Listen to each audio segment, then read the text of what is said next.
Thanks for the pin, Brandon. Thanks for wearing it. You're welcome. Should have brought my hat. We could have passed it.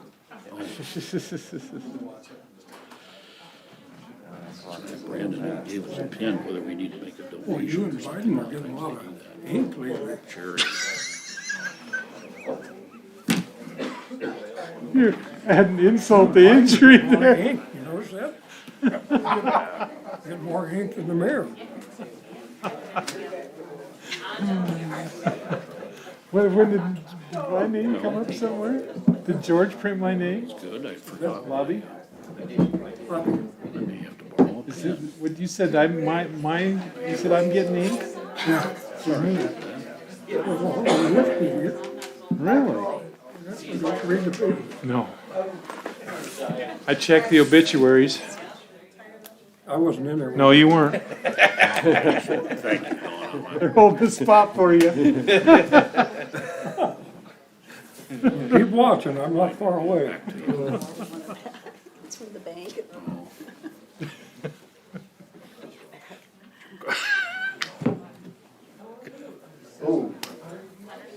Good to see you, Jim. Oh, you're not a fascist, you're a No, communist. no, I, I forgot. All right, you guys, don't create a social. yeah, we don't need. I don't want CNN here tomorrow asking what you guys are up to. All right, everybody, let's get started. It's pretty much 5 o'clock by that clock there in the back of the room. Welcome, everybody. Do want to remind council real quick that we did kind of reconfigure the microphones there a couple weeks ago. Some of you have been here, some of you haven't. So you can slide clear back here and it'll hear you. So just be advised, especially if you're Mr. Reeker, whose voice carries a little bit. And anyway. Okay, we have a work session tonight, Thursday, April 1st, beginning at 5 p.m. here in the City Council chambers. A current copy of the Open Meetings Act of Nebraska is posted on the wall at the back of the council chambers. No formal vote or action will be taken at this meeting. No formal vote or action will be taken at this meeting. We'll have a roll call here in a moment. And we are calling the meeting to order as of this moment. I just want to say a couple things to the public. First of all, we appreciate all of you being here. I do want to remind you that in a council work session, the public does not address the council. So the council may talk to the presenters, talk to each other, me or Mr. Kibben, but that's it for conversation during this meeting. This is normal for work sessions for those of you that don't normally come to this. This is a standard council work session practice, so I make that clear. Nothing odd about this situation, that's normal, okay? That's why we follow the Open Meetings Act. Okay, roll call, please. Nestle, Here. Tryon. Here. Bulls. Here. Lucas. Here. Garrick. Here. Harmon. Here. Reeker. Here. Wood. Thank you.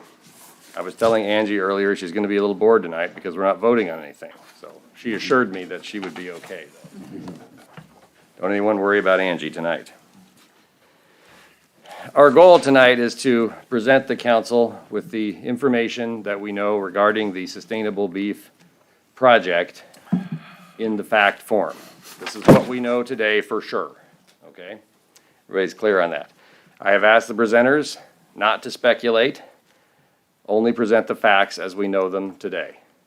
Would also ask the council, feel free to discuss whatever you'd like to discuss, but there's quite a bit of stir in our community about this, so let's do our best to keep to the facts in our discussions if we could, please. So, but again, open discussion, ask whatever question you'd like to ask. Okay, first up, we have Gary Pearson from the chamber. Gary, you have control of the keyboard. Please make sure that mic is on. Before Gary starts, I do want to remind everybody we are on YouTube and TV. So be careful where you gesture. So, okay. That was a joke, everyone. Sorry. It's all yours, Gary. Okay. Mayor Kellogger, city council members, city staff. Before I get into some of the proposed details of the project of why Nebraska, why North Platte, I'd like to preface it briefly as somebody that deals with economic development issues on an everyday basis. I want to just present a simple analogy. If someone were to approach any community of 25,000 population in any state, He's just having a little technical difficulty there, go ahead. okay, if someone were to approach any community of 25,000 population in any state and they presented this scenario, I want to bring the number one product line and the number one industry in our state and build a state-of-the-art $300 million manufacturing facility, creating 875 jobs with a $50 million payroll and creating an economic input of approximately $1 billion of additional input into your local economy annually.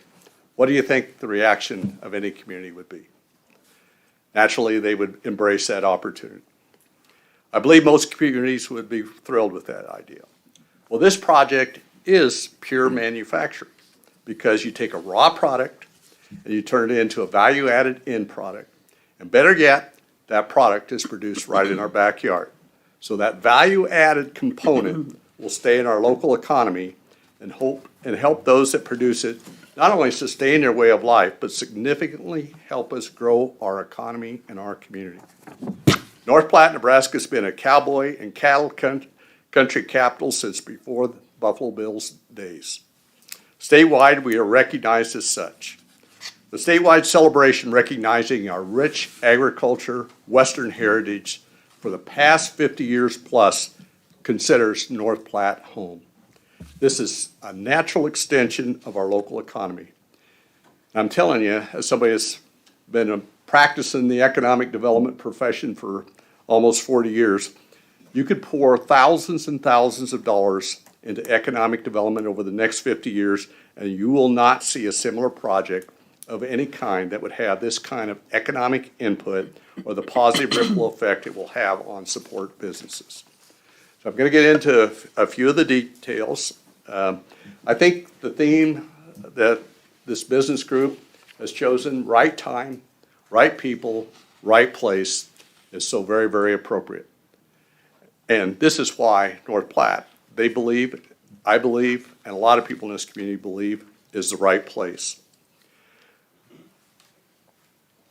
1 in 4 of every job in the state of Nebraska is related to agriculture. There's a wide span of agriculture jobs in Nebraska, not only in farming and ranching, but in careers in the areas of insurance, equipment sales, repair, technology, irrigation, engineering, and so much more. There's nearly 23 million acres of rangeland and pasture land in Nebraska. Half of that is in the Sandhills. North Platte sits right in the middle of the Sandhills, the heart of it. The beef processing plant, as I mentioned before, is a natural extension of our local economy and a way for us to strengthen our most valuable asset. Agriculture is the #1 industry in the state of Nebraska, and cattle production represents the largest segment of that industry. Commercial cattle slaughter was nearly 7 million head in 2020 in the state of Nebraska. Cattle industry alone has $6.5 billion impact on Nebraska's economy just through sales, and $11.9 billion in all receipts related to livestock production. Over 5 million head are finished and marketed from Nebraska annually. Lincoln County, Tarrant County, Custer County, Holt County, we produce 434,000 head annually in just those 4 counties.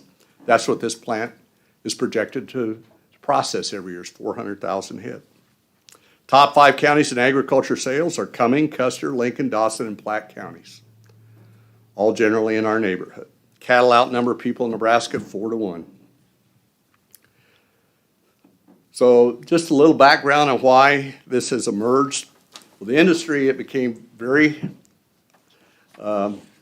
relevant that they needed more shackle space. They've had 2 major disruptions in there from the ranch to the feedlot to the processor, and that was a major fire in Holcomb, Kansas, in the summer of 2019, and then what COVID-19, which we're all very, very familiar with, how that affected the processing plants. Gary, Yes, that was me, sorry. What's a shackle space? a shackle space is I should turn to the experts back here. But from what I understand it, a shackle space is a committed number of cattle that is committed to go to that processing plant. And they can handle only so much shackle space per processing plant. So shackle spaces can be divided between different providers and so forth. But that's what was lacking in becoming very evident is why there was a need for an additional processing plant, and why the best scenario for that is to have it emerge through the efforts of Nebraska cattle ranchers and producers, and not be at the mercy of processing plants that are internationally owned or big corporate operations and so forth. And I'm sure I didn't exactly explain that the way it should be, but when the company is here to present during the redevelopment plan, they'll better define that. The plan itself, where it's proposed, exit 179, 1 mile north. Direct access in and off the interstate. That was critically important to this operation. It's next to the city's wastewater treatment plant. The science is much different today, and I've heard the experts involved with this particular project explain how smell containment is confined today, much greater in a new facility and post-COVID regulations than it is in the plants that most people in Nebraska are familiar with that were built 30, 40, 50 years ago. It's to be built on an abandoned lagoon. If you're going to look for a site where, obviously, if people had a stigma of, is this going to smell, though I've heard the science where that's going to be extremely minimized. If people aren't complaining about the wastewater treatment smell at that particular location, chances are they're not going to smell this as well. The abandoned lagoon was serving absolutely no valid purpose in the city of North Platte. Had zero value. This plant will have a post-COVID-19 plant design with more space per employee. It will be one of the first in the U.S. built like it. It's projected to have 875 employees with a $50 million payroll, with the projection to be over approximately $50,000 per employee for production workers, and 75 senior and mid-management employees also as part of the team. It will create 1,030 ancillary support jobs. That figure comes from a major national economist that's been hired to do the economic impact analysis of this project, Ernie Goss out of Creighton University, well known. In fact, the governor and the state chamber use Ernie all the time to talk about the economy when they have economic forums in the state of Nebraska. Just since this project has been announced in the very short 2 weeks since it's become public knowledge, I've had 6 different companies that are support companies throughout the U.S. contact me, and I pass the information on to the CEO of the company. But I've had 4 of those 6 tell me they will build facilities in North Platte if they get the support work for this. And this is the operational support work, not during the construction phase, but the support mechanism. So that again demonstrated to me how that ripple effect happens with these types of projects. The $300 million project will be headquartered in North Platte, Nebraska. That's a real feather in North Platte's cap. It says a lot about how we approach economic development and how we embrace it, as well as capitalizing on our rich Western heritage here. The $1 billion impact on local community is also a factor that's coming out of Mr. Goss's study that will be presented as part of the cost-benefit analysis when that goes through the redevelopment plan process, and will be available as a public document. When you, especially in North Platte, I think people automatically conjure up the image of Lexington, Nebraska, because it's such a close neighbor. And those that remember when the New Holland manufacturing plant was eventually bought by IBP, and the transition that took place at that point. But the number of employees and support jobs that came, that was almost a 1-to-1 ratio in North Platte, or in Lexington, which was 7,000 population community at the time. North Platte, with the plant being 25% and obviously 25,000 population, Greater North Platte having approximately 30,000 population, that's basically a 10% impact on what Lexington had at the time. Will add value to the locally raised cattle and local ranchers' financial bottom line. This is a project that we're helping our own. This isn't recruiting a company from halfway across the world to come and be a part of our community. This is helping our own, our grassroots people. And some of them have been here well over 100 years of generations of farming and ranching families. Most of the cattle will come from a 200-mile radius around North Platte. I'm sure a few beyond the borders, but there's plenty of cattle there that can handle their needs as well. And one of the most important factors is it'll help sustain future generations of local farm and ranch families. I got to think some of those young kids out there working the farms and ranches wonder if they have a future in agriculture. It's projects like this that will sustain that. As far as the city of North Platte's benefits, we'll obviously see an increase in population eventually as employees are hired and houses are built. We'll show you a few statistics in a little bit here of what's happening in other communities that have processing and packing plants and the impact it's had on them. And North Platte, you could make an argument for it's been at least stagnant, if not a little bit declining in population for nearly 40 years. All I've heard for 5 years is we need to diversify our economy. We need to bring more industry jobs in here. We need to bring more manufacturing jobs, base jobs that people can make a living at, a living wage, and have the benefits to sustain their individual families. This is our opportunity. There's going to be new housing opportunities. There's going to be a lot of new opportunities for other entrepreneurs in town. The payroll dollars will flow through the local economy. It will increase sales tax dollars. All decisions will be made by the local senior management team that will live here, not by some international corporate player that lives halfway across the world. We'll see increased activity for the support businesses and all businesses in North Platte. We'll have other family members that come to North Platte as a result of these jobs, fill other jobs in the community. The diversification in the primary job sector will help offset the loss of other jobs in our sector that we know are going on right now with consolidation, streamlining, automation, and those kind of things. Better wages and benefits for the underemployed in the community. Additional retail and support businesses will come to North Platte. It has the unanimous support from the North Platte Area Chamber and Development Corporation Board of Directors. We've had exceptional cooperation from the city administration leadership throughout this planning process. Project wouldn't have got this far without them.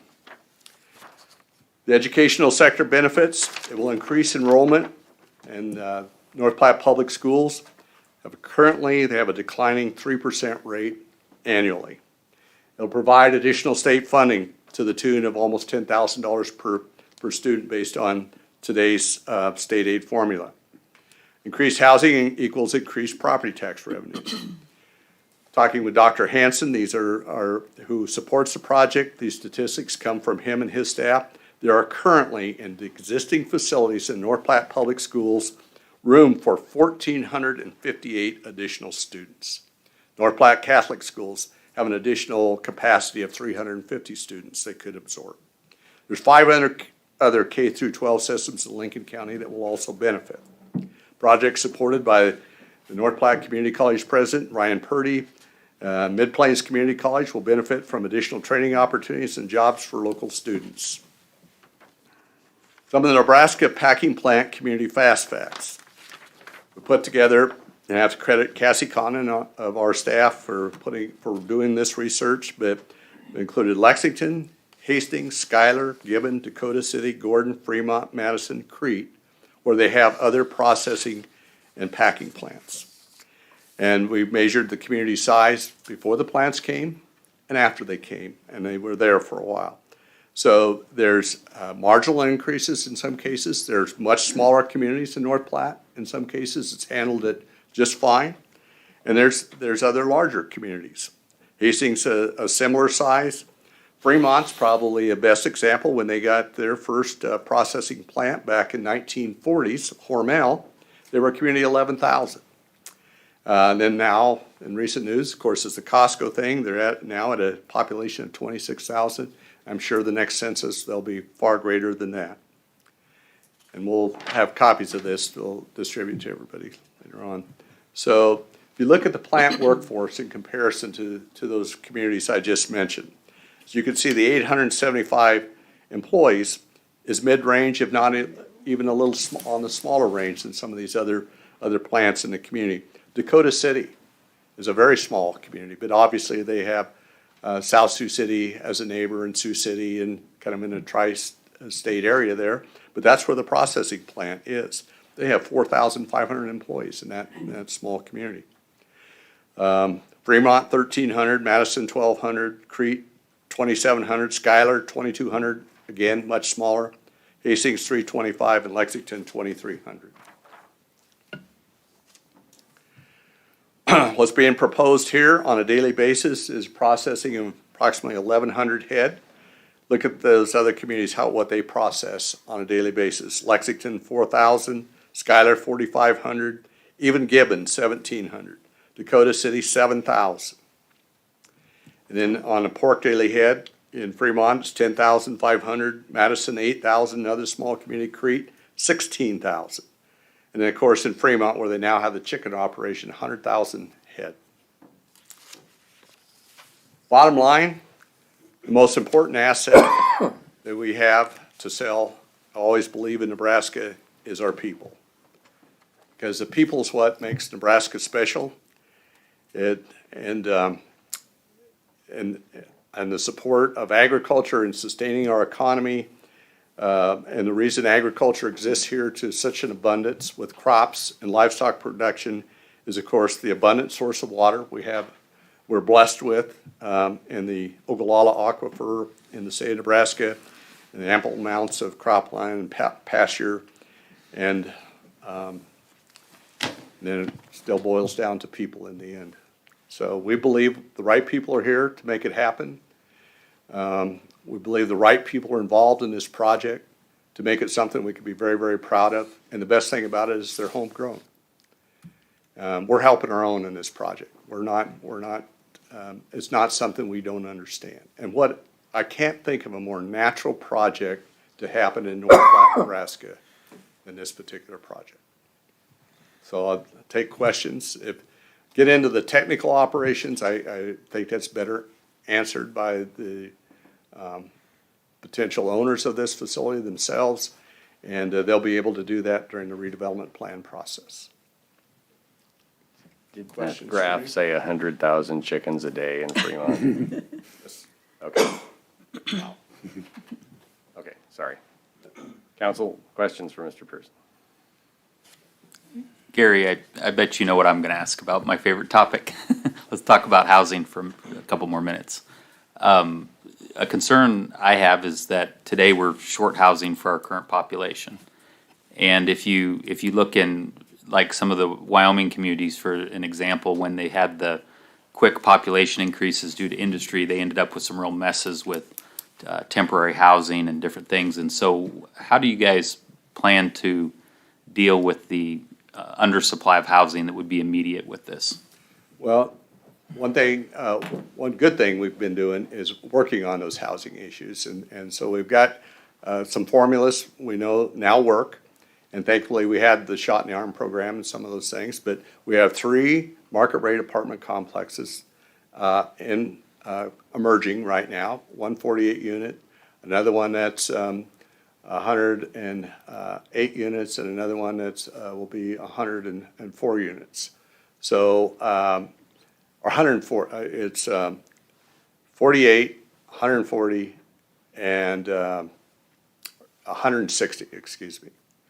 48, 160, and then 94 or 104, depending on what the mall concept merges into. 2 of those projects, one's probably 3/4 the way constructed. Another one's broken ground and is under construction, under contract, bought the land, And then, of course, everybody knows about the mall project. But we haven't had a market rate apartment complex of that magnitude built in North Platte in 40 years. So that's going to help. As you well know, Ty, somebody that's dealt with a lot of housing issues. We're selling a lot of blue sky to developers right now about where North Platte's headed in the future, because they hear about job layoffs, they see the population decline, they hear the latest census figures. And it's harder and harder to convince them. This is a game changer. When people know that this kind of a project's going to happen, all of a sudden you take the guesswork out of it. You take the blue sky out of it. It becomes real. So we have to be real creative. We'll have to work with the city council through a lot of those issues, but I think it opens up opportunity for volume builders, which we haven't had in North Platte in I don't know how many years. But, you know, those opportunities don't happen without jobs that create the demand. So it's a cycle. You've got to continue. You can't start and stop it. But we all have to get more creative. But I think we're going to get a lot of attention as all this, and we get 2 years in which to react to it. It's not like something that's going to show up overnight in an existing building and take over and all of a sudden deal with it, because that's what happened in Lexington. That building existed. So it was all, move in the operation and start it. And so it caught them a little bit unprepared. But we'll have 2 years in which to work on this. And I think a lot of people are watching on the sidelines, want to make sure it gets to the starting gate, gets all the approvals necessary. Groundbreakings happens, but they'll be geared up, watching, and I think we can react and we can deal with it in a positive, good manner. Just some feedback, I'll give maybe the council on it. I would really like to see this as part of a redevelopment plan, because it is something I'm really concerned about. I mean, I agree with what Gary is saying, that the apartment addition, but this could be, in my mind, maybe one of the most serious issues the city could have to deal with. And I don't want to sound negative about the project. I'm coming from a how do we do this mindset. And so when the redevelopment plan comes forward, I think as specific of plans as we can have for how the company and the community will deal with the housing shortage would be important to me. Gary, first of all, excuse me, I'd like to thank you for all the work you've done. I don't know that this project would have come to fruition as quickly if you hadn't been driving it. So, thank you very much. I think, from my perspective, I think we need to think outside of the 2-mile radius. From what I can see, this project is going to have a tremendous impact, probably 100-mile radius, maybe even a little more. And I came to town in 1979, and I worked all of southwestern Nebraska, and I watched these little towns get smaller and smaller and smaller and smaller. And the people that used to live in Grant, Nebraska, used to come to North Platte and buy a pair of boots, or maybe buy a new Ford pickup, or maybe the wife bought a new dress. Well, they don't do that anymore because they're not there. And I'm really excited about this because when I look at the demographics of our state, we're being depopulated out here. And we're losing representation in Lincoln because we don't have the people. And so I hear Ty's concern about the housing, and I think there's some reason to be concerned. However, I think that the housing, the people that are going to work at this facility aren't going to be necessarily coming from North Platte. I think we're going to see people drive from Grant, Maywood, McCook, Tryon. I was going to make a comment about gasoline, but I probably better not do that in a public forum. But nonetheless, I see this as a big benefit to the area. When this much money comes into the community, I think this is going to have the old adage, what is it? A rising tide floats all the boats, or something like that. when I survey the per capita income of North Platte and compare it to, say, a Columbus, we're decidedly running behind schedule. And this is going to change that. And it's going to have a tremendous impact on our community and on our area. I think there's several things that could happen that are very encouraging in my mind. As people's income level increases and rises, I fully expect that we could see a decrease in people that get in trouble, because people that are working probably aren't going to be out at 2 o'clock in the morning raising cane and getting thrown in jail because they have a job to go to. And I think when people are working like that and making a decent wage, a living wage, something that they can feed their family with, it's going to help their self-worth, it's going to help their self-esteem, it's going to change the whole tenor of the community, the whole area. I think this is an absolute game changer for our area, and I'm excited about it. And I want to thank you for all the work you've done. Thank you.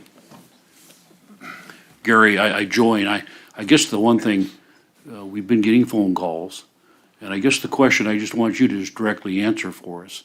You know, people are saying, well, we want industry, and we need industry here, but why do we have the packing plant? I mean, what's the realistic possibility of other industry coming here at this point in time? Well, you look at the greater North Platte, there is one manufacturing company in our entire town that has over 10 employees. One. Part of that historically is as a result of restricted access on the rail, which we're trying to correct, with the rail park. That's just one of the reasons, though. But, and manufacturing companies that are out there, they're gonna look at how many other manufacturing employees you have in your community, because it tells them you have a trained workforce.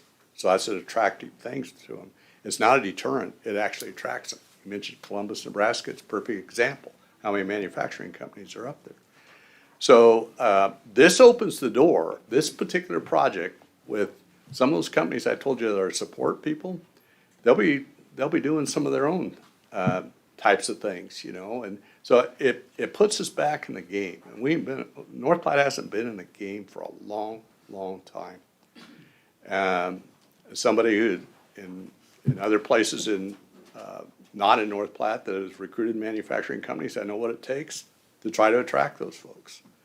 And but this really does prove to them that we have been embraced by a company, and processing to me isn't any different than manufacturing. And if you want to talk about work environment and those kind of things, people ought to go through manufacturing facilities. They're good, hardworking, blue-collar jobs, but they're not probably the most glamorous jobs either. So it's tough for employers to keep a well-trained staff, and they compensate them better as a result. And manufacturing types of jobs also create a new wealth. If you can create new wealth in a community, and that's what this does, you're taking and you're actually doing you're the entity creating the new wealth in the community. So long answer to a short question, but it's extraordinarily tough because it's very, very competitive for people to try to recruit manufacturing companies. Well, thank you for your help, Gary. Yeah. Somebody else have to turn this back on. It's a lot smarter than me. I just wanted to maybe address Ty's concern about the housing. Usually, in my experience, startup companies aren't all of a sudden 800 people and their families aren't going to hit town just like that. So I think because of this 2-year lead up, and it's going to be in supply and demand, of course, but I just don't think it's going to be a huge, huge problem. Well, in my opinion, if you include the apartments today, we're probably at least 100 housing units short in the community. And there's and I think that's probably a minimum number. And the conundrum we've had, and I'm not of the position we shouldn't do this project because of housing. I'm of the position that we need to have a housing plan to complement this project. Because the conundrum you have is when you take what it costs to build and you look at what things are worth and how that translates to wages and median income, we've been stuck in the mud in that. And so I would hope the market would eventually adapt, but what I get concerned about is, let's say that it takes 5 or 6 years for the market to adapt. What do you get in the meantime for temporary housing that then as a community you're having to try to clean up later? Or that, so that's their kind of where I come from with it. Yeah, ultimately you would hope that the developers and builders would come and the problem would solve itself, but I would love to see, as part of redevelopment plan, having a developer, a housing developer in coordination with it. Yeah. Okay, next up, we have Brent Birkland, city engineer. Hopefully he can run the technology better than Mr. Pearson.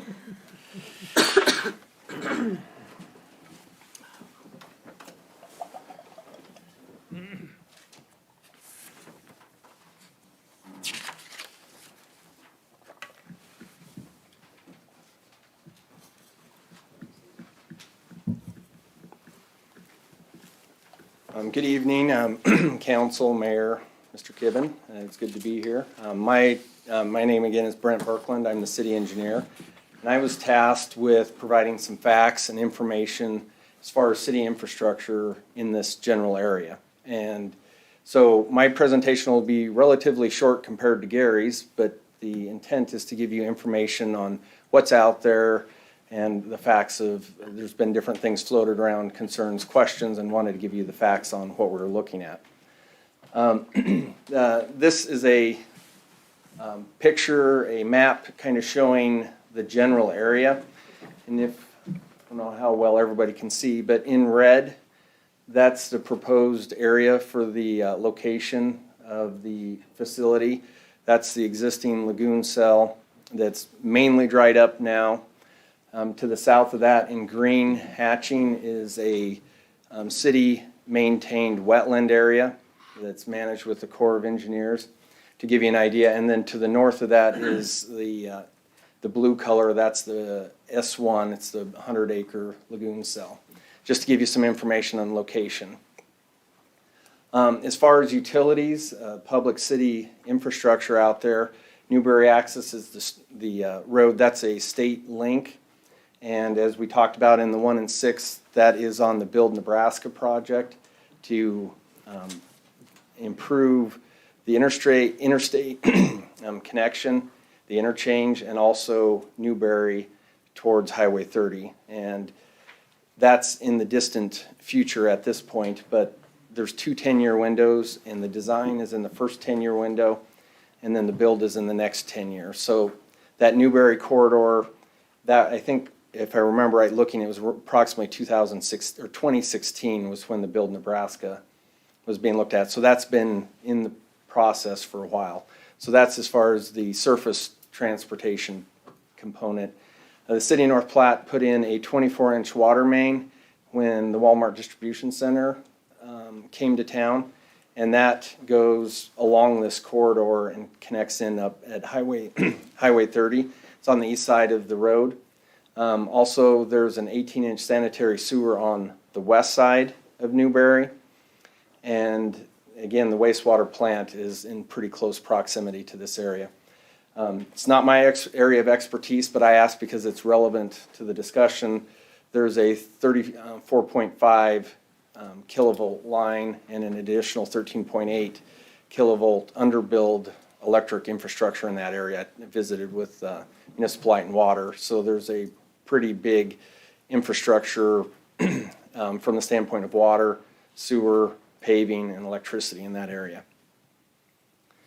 Another concern, it's a good question to ask, is what is the wastewater treatment plant? That was built, started roughly 2007-8, finished in 2009. It's rated at 4 million gallons per day.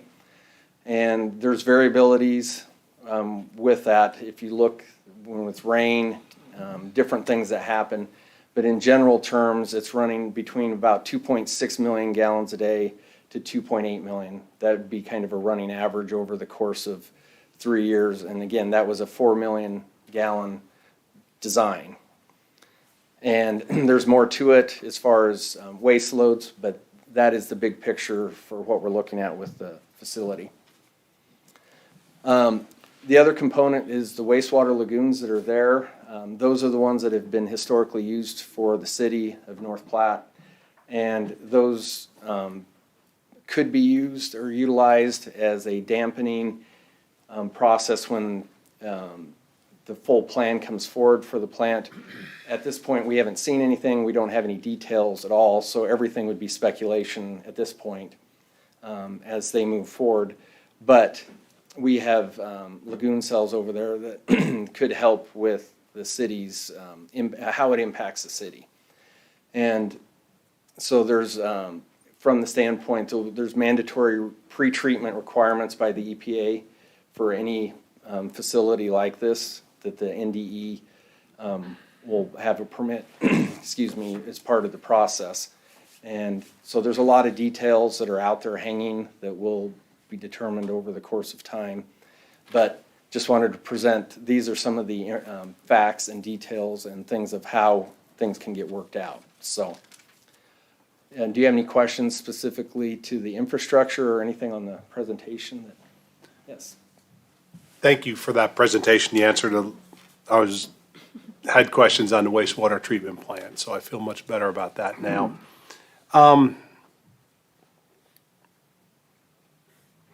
Assuming this project continues to move forward and everything gets approved, at the point that the city council would approve everything, what would be the other federal or state agencies that would look at this and look at this design plan?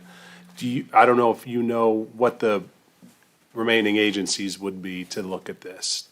I know one that will be probably the main point would be the Nebraska Department of Energy and the Environment. And they cover from air quality to wastewater, stormwater. There's a big umbrella.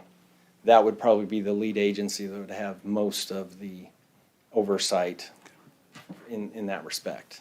Okay. There will be other eyes looking at this as well. Absolutely. Okay.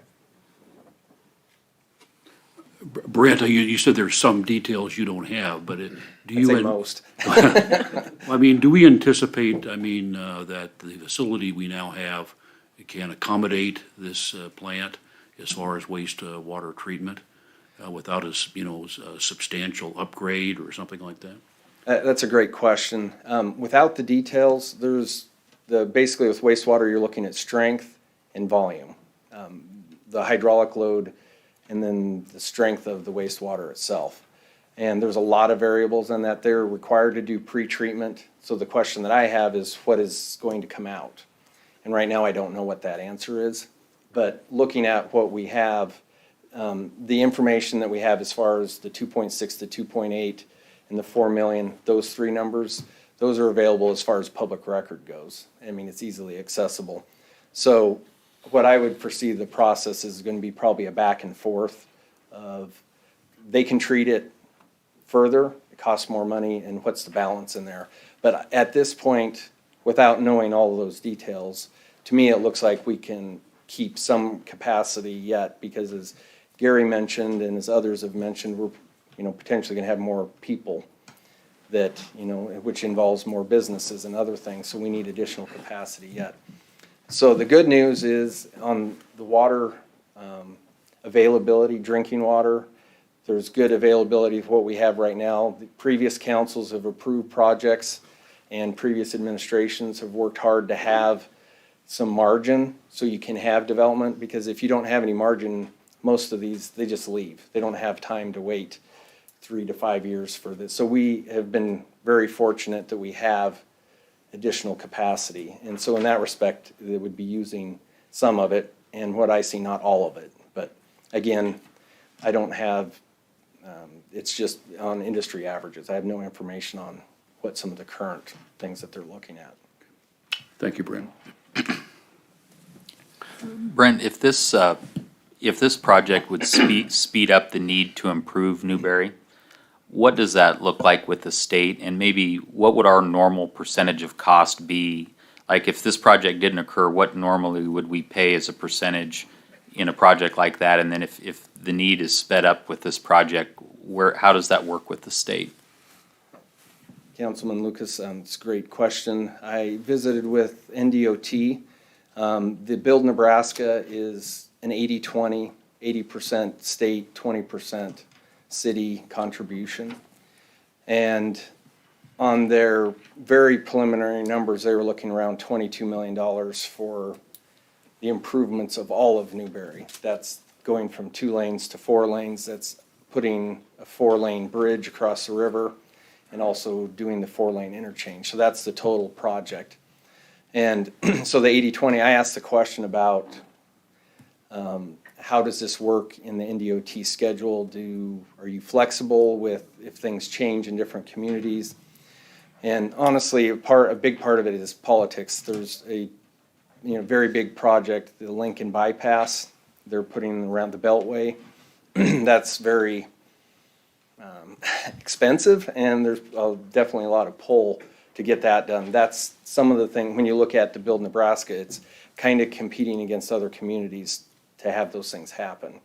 And right now, I believe they had the 4-lane part scheduled for 2034, which seems like such a long time from now, 13 years from now. But they're been commissioned to do the design, and they were looking at breaking up maybe the interchange versus the Newberry. But as far as advancing that on, I think that's going to involve discussions maybe with the governor and the NDOT at that level, as far as, because they're going to have to reprogram and restructure when what happens. And that happens obviously a lot higher than level than where we're at. But I mean, but that's the part they were looking at. One thing they did mention is if a community were to contribute more money to, more than the 80-20, if there was some increase in if 70-30, 60-40, that might allow them flexibility to do things different. They had a couple different things that they had mentioned that I haven't had any opportunity to explore to check the validity or things like that. But there's things out there as far as that's something as a community we can investigate to see what that would require. So wastewater is operating about 75% capacity is roughly where we're at, you think. If this plant were to go through and the city keeps growing, if we needed to upgrade and start to expand our capacity, do we have enough room to grow wastewater without that extra land, or how would that work? Great question. The way the current plant was set up is it was designed as, if you want to call it a phase 1 and a phase 2. It was set up to have a sister component look like basically the first part directly to the north of it. It's 2 aeration basins, 2 clarifiers, and then the digester for the solids. That's the way that it functions. It was laid out on the preliminary plans in 12, 13 years ago to have that function duplicated to the north. And so that's where it was intended to go in the planning 13 years ago. So that's where I would anticipate it would go, is in that area. Would that double our capacity then? Mm-hmm. Awesome. And it could more than double it depending on how big the aeration basins, clarifiers, things like that. But there's a footprint that was reserved for that space.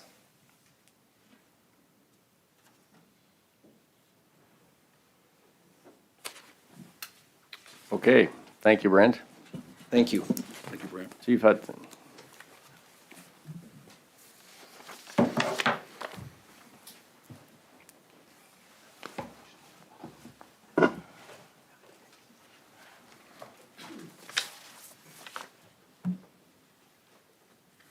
Good afternoon, folks.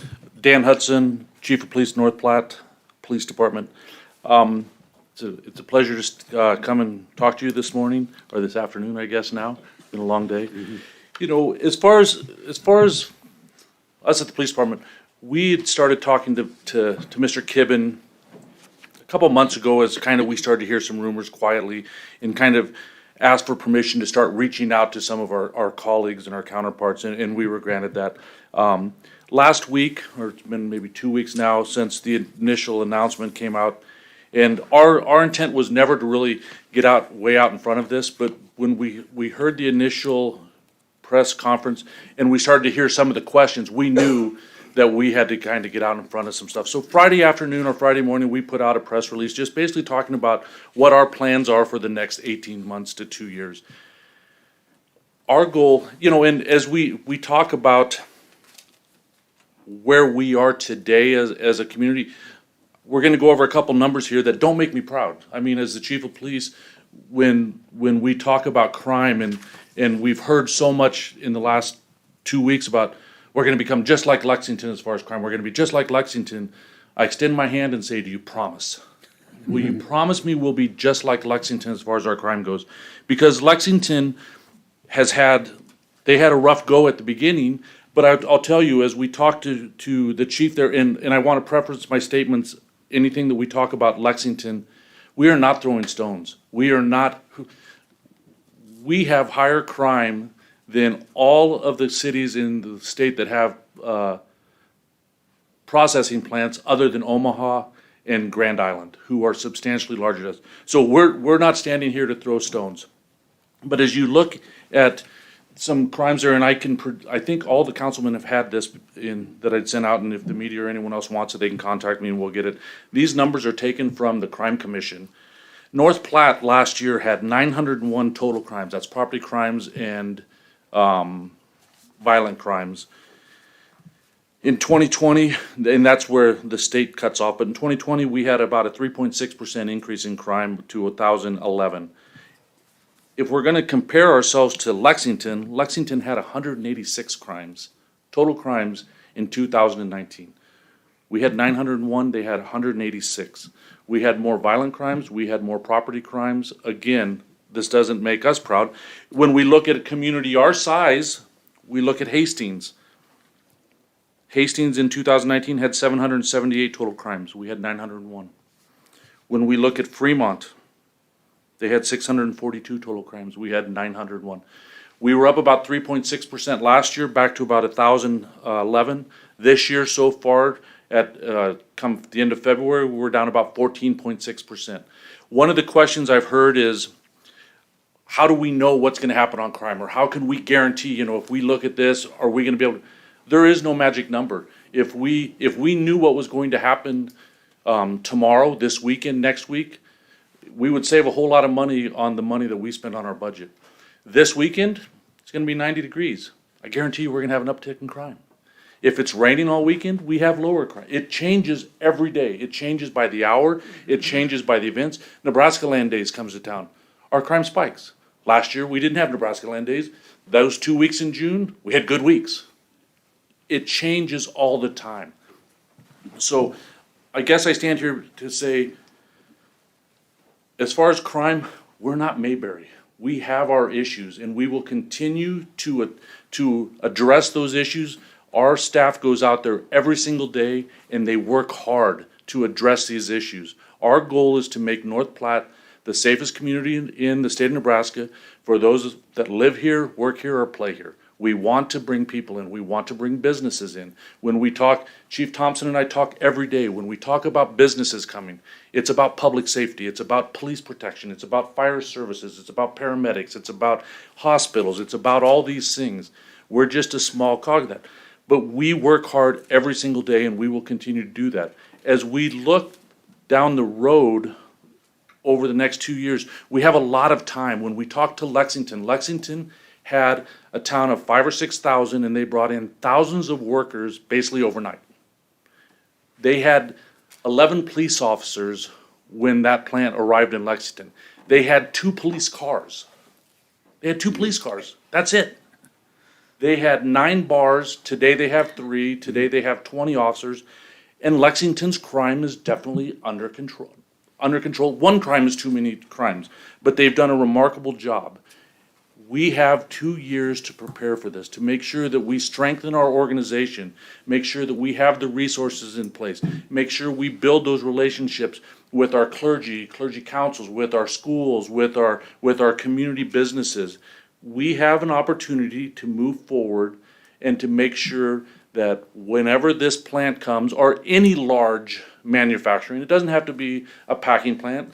It's my understanding, I wasn't here at the time, but it was my understanding, there were these same concerns when the distribution center came in. The North Platte Police Department doesn't respond to the distribution center, very rarely. I mean, we'll have an incident. Talking to Lexington, they don't respond to that packing plant. They respond out there on shift changes because someone backed into another car. They're not having viral or rampant crime at that plant as it goes. So again, they rarely respond, oh, it's up or down, sorry. They rarely respond to their packing plant simply because it's traffic. They don't have a lot of issues. You have to remember again also that plant is gonna be much, much larger than what we're talking about. We are already staffed. Our organization is TO'd at 42 officers. We're staffed at 41. We have one non-funded or one unfunded position through the council. Traditionally, what the FBI statistics will say, it should be one officer per 1,000. We're already over that. Lexington now has 20 officers for about 10,000, so they're about double that. So it's pretty common for us to, as far as what our organization needs. One of the things that we get into, as we go forward, ongoing efforts. We're talking almost every day now. I'm talking to some chief.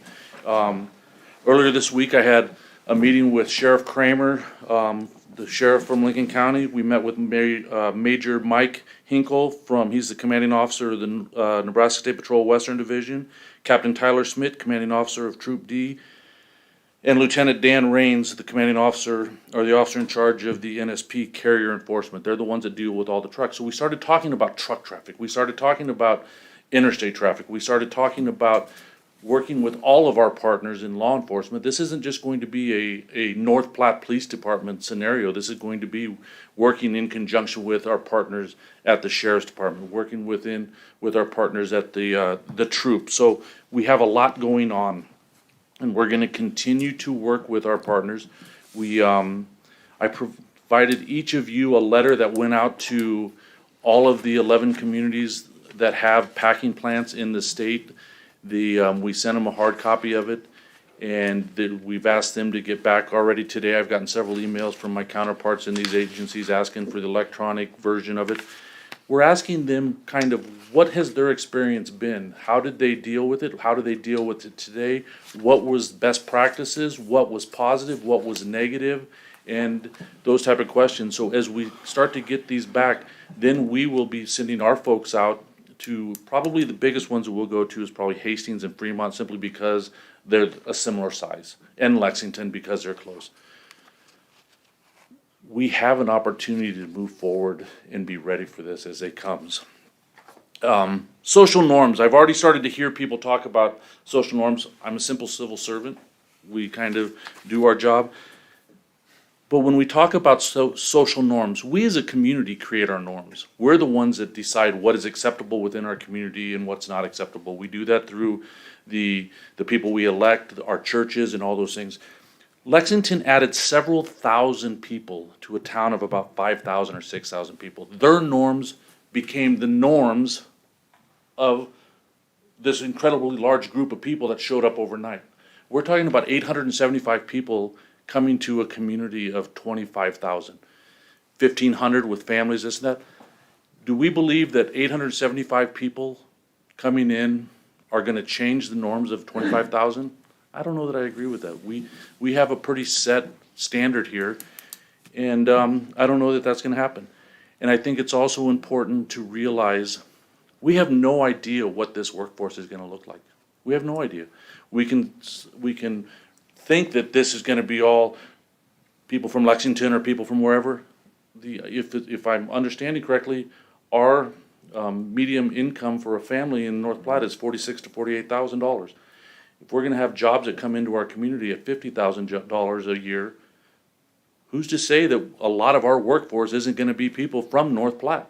Those are good jobs with plus benefits. So I think until we really have a better understanding of what this workforce is gonna look like, we kinda, it's easy to start making some assumptions and stuff like that, but those probably aren't the best things for us to do. I had a conversation this morning, it was unrelated to any of this, but it was a friend that had graduated high school a few years ago, before me or after me. And she lives in Gibbon, and we were talking about something totally unrelated. And then I asked about the packing plant there. And she said, yep, she's been there 7 years. I said, has it affected you? Her daughter works there. She says, I'll tell you, Dan, when we moved here, we've had tornadoes. We've had our house, basically our garage blown down. We've had windows blown out. And we are a few blocks from the plant there. We live in a diverse community, a diverse neighborhood. And she says, every time we've had any issues, our neighbors, just our neighbors, they came to help. It wasn't this group or that group or this, this social economic or this racial thing. It was our neighbors. They came to make sure our windows got put back in. They came to help us. So for us to automatically assume that if this group of people or that group of people come into our community, that it's going to be a problem, I think that's a far reach. And I think what we need to do is spend the next 2 years ensuring that we as an organization, we as a community are prepared to deal with whatever manufacturing comes into town.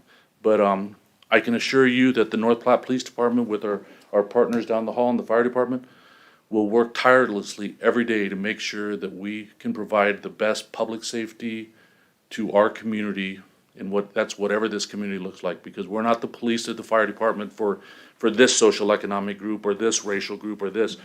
We're the police and fire of the city of North Platte, and we will provide the best service we can to all the people that live, work, and play in our community. So with that, any questions? I get on my soapbox, sorry.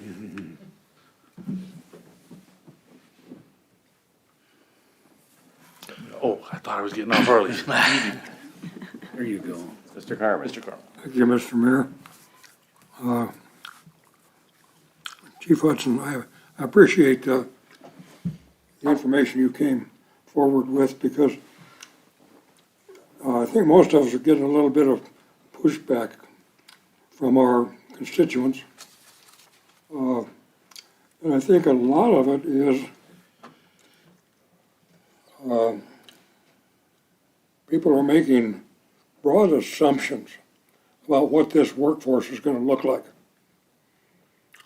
And the negative comments I've heard is that we're going to be just like Lexington. And as you pointed out, that'll be a step forward. But that's the knee-jerk reaction of a few people, not a bunch, but a few people, that this is somehow going to change the complexion of our community in a negative way. But I think getting this information out, as you've helped us to do here, to educate people, because there's some ignorance out there about what this is going to look like.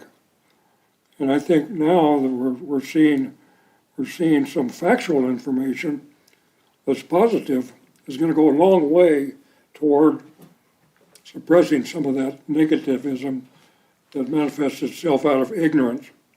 So thank you. You're welcome, sir. It's, there's change is scary at every level. Whether we're changing councilmen, we're changing jobs, we're changing addresses, change is scary. But what we find generally with change comes great opportunities. And hypothetically, if our community right now, I believe, my numbers are right, we're about 11.7% Hispanic, we're about 1.3% African American in our community. So if we're talking 1,000 people, that doesn't change our norms. And again, it's folks that want to come to work. Lexington, they had 9 bars when that plant opened. They have 3 now. Talking to the chief there, their employees aren't people that get off work and go to the bar and sit there all night. Again, as I think was Gary said, they have to get up in the morning and go to work.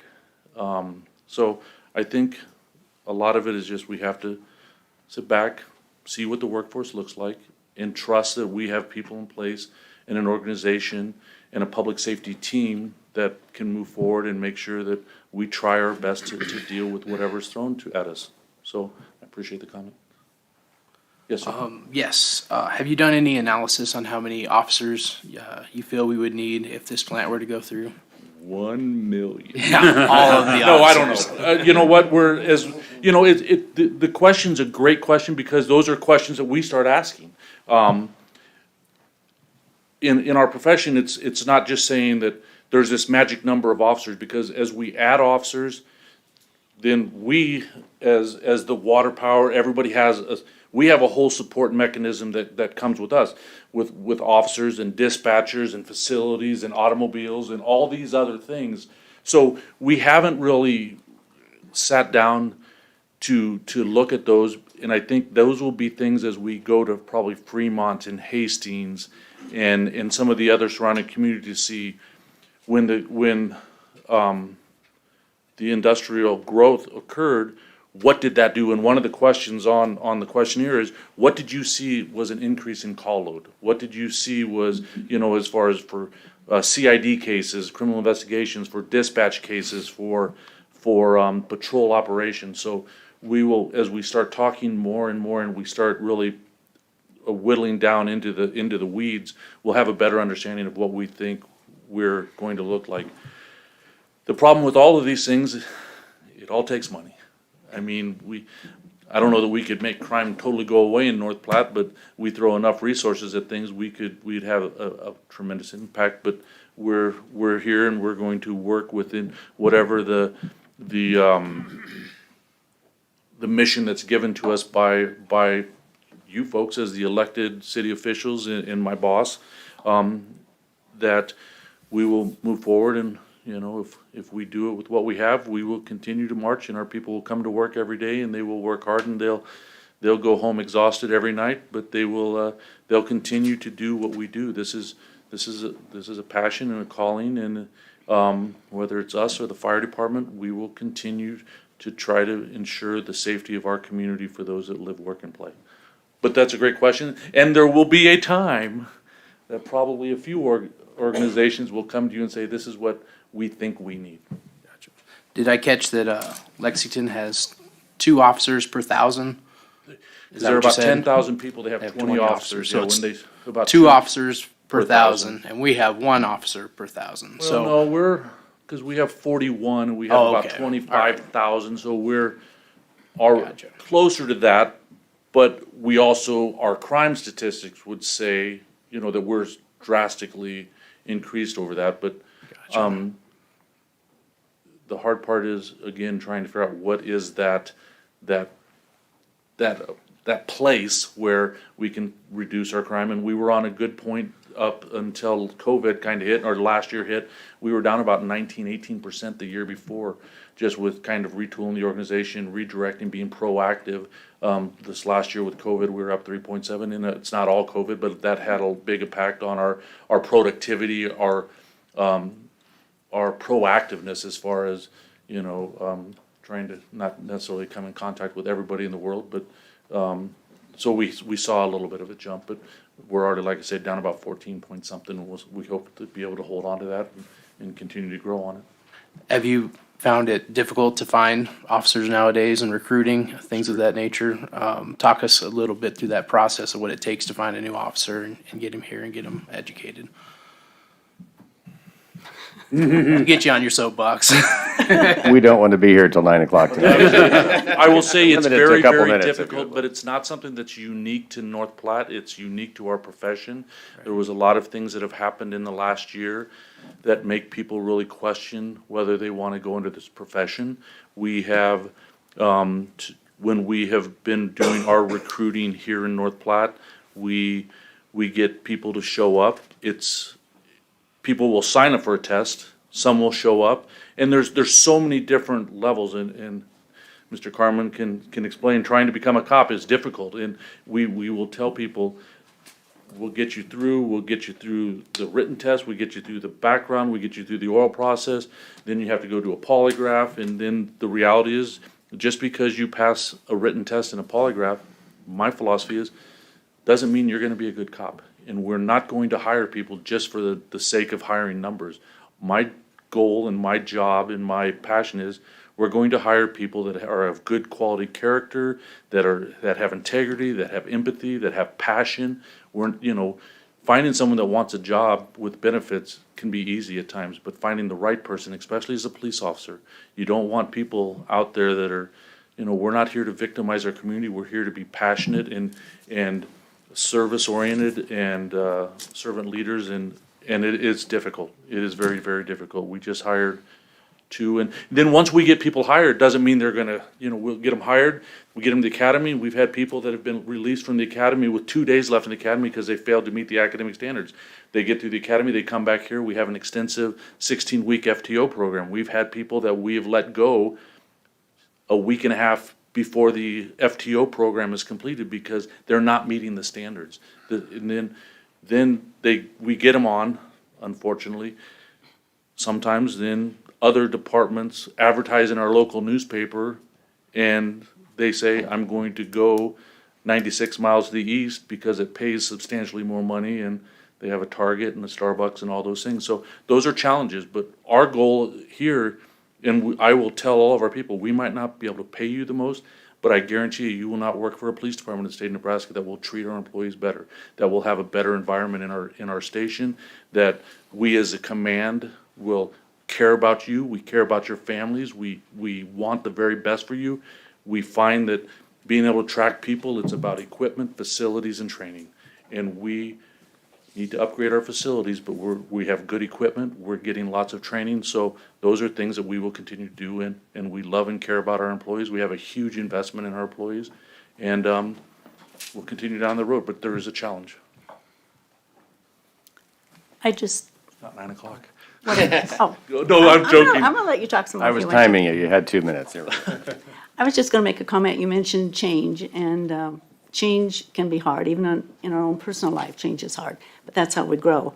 And I have the utmost respect for the city employees and our administration, and if there is a problem that comes up, I'm sure it'll be dealt with, no matter what.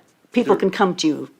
Absolutely, and my goal, I'd like to believe, and I commend this meeting as far as the transparency.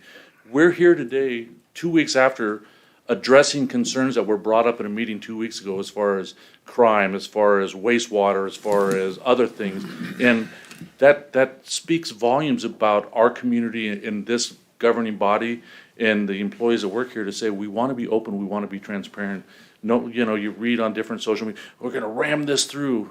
We're sitting here on a Thursday night, 2 weeks into this, answering questions and addressing our public. Nobody's ramming anything through. Participate in the process, make decisions based on facts, not rumors and emotion. And we've been saying that since day one. Chief, I mentioned earlier, I perceive or suspect that we could actually have maybe a slight decrease in crime with the people that currently live here, presuming, of course, that they take some of the jobs that'll be available. Is it realistic to think that we could have a net zero? Crime? No. Well, that would be great, but I know what I Might meant. get Employee of the Year then. I'll vote for that. No, what I meant was that even with the influx of new people, however many that's gonna be, I don't know that any of us know, but is it possible that instead of having an increase in crime, our percentage could actually stay flat because of a reduction in crime of the indigenous people here? I mean, is that a realistic option or consideration? It could. Again, we were down about 18 or 19% between 18 and 19. We're up 3.7 last year. We're down about 14.6 so far this year. It's ebb and flows. It's again utilizing the next 2 years to prepare, to make sure that our clergy is strong, make sure that if folks come in from outside that, the church is involved, or whatever religious groups a workforce could participate from. It's making sure that our social services are on board. It's making sure that we've started meeting with some of our judges, making sure that we understand, our county attorney understands, our city attorney understands, how are we gonna do these things? But our goal as the police department is never to go out and rule with an iron fist. It's education, it's compliance, it's all those things. We have an enforcement mechanism. There is that part of our job, but we would like to get there through education, community outreach, community policing, utilizing some of those social services. So it could happen. We don't know. Like I say, we would all like to believe it'll happen, but we can have a bad Saturday night and our crime spikes, because, I mean, it's unfortunate our numbers are so volatile that we'll come in Monday morning and a kid or something or a couple people went down a street or two with a BB gun and shot out 14 car windows, or took a bat down one street or a couple streets and pounded off, hitting mailboxes, and our criminal mystery spikes, or we have a weekend where some 2 or 3 people break into storage units, and those are burglaries, and, under the cover of darkness, overnight, they break into 14 storage units.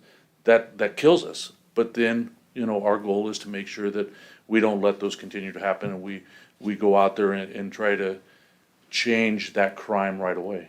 So, in theory, we could, but I don't know. I hope so. We're gonna try. Thank you. Sir. Chief, I really appreciate your information and your opinion on this. Do you think is there much correlation, like if our median income would move up in this community, does that generally help crime? Is there a correlation with that in your opinion? Does more poverty generally contribute to more crime in a community of this size? I will say in my professional experience, I've worked in environments that are uber poor, and I've worked in environments that are unbelievably top of the world rich, from unfortunately South Central LA to the Hollywood Hills. You have crime everywhere. Crime knows no social economics. You have people, and a perception that just because a person is poor that they're going to be more actively engaged in criminal activity couldn't be further from the truth. We have incredible families and parents and people that have very little, and they're tremendous parents. Their kids go to full ride scholarships. Social economics are at a certain point amongst certain people or certain things can play into it because of opportunities. But like I think Gary said, if people have a job and they have to get up and go to work in the morning, I think Coach Frost, Coach Osborne, they talk, nothing good happens at 2 o'clock in the morning. And people are at home in bed because they have to get up and go to work at 6 o'clock or 8 o'clock. And you have nuclear families that the mom expects the family to be home at 5:30 because dinner's on the table and stuff like that. It's a positive. And is that the answer to everything? No, but it sure makes it a little easier. And if our local criminal element will get out of bed at 7 o'clock and go to work at any job, a packing plant or whatever, that would make a bunch of my officers really happy. Because then they wouldn't be dealing with them at 9 o'clock or 3 o'clock in the morning. So I'm sure if you really broke into some deeper studies, you could find a correlation. The higher paying jobs, again, it's about getting up and going to work.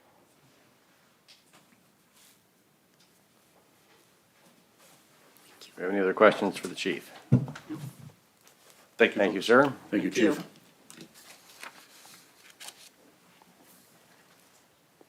If any of the council members have anything they'd like to say, we can do that. Otherwise, our meeting is adjourned. Mayor, I just have a quick comment. Okay. One thing that I'm really focused on is what that redevelopment plan will look like. And in particular, I mean, I mentioned housing earlier, but getting the wastewater plant issues figuring out what we can handle. I know a lot of communities, we're not used to looking at TIF bonds that are going to be of this magnitude and size. And I know in the communities that do, they often really look at, they have a list of, hey, we're going to spend this, and this to improve our community. This and infrastructure, these are the things we're going to sign up for, and then they often weave that in to the redevelopment plans. And so one thing I'm going to be anxious to see in the redevelopment plans is making sure we have good detail about what the city will be shouldering in a project like this, and then how that correlates back with the TIF bond and the use of proceeds and whatnot.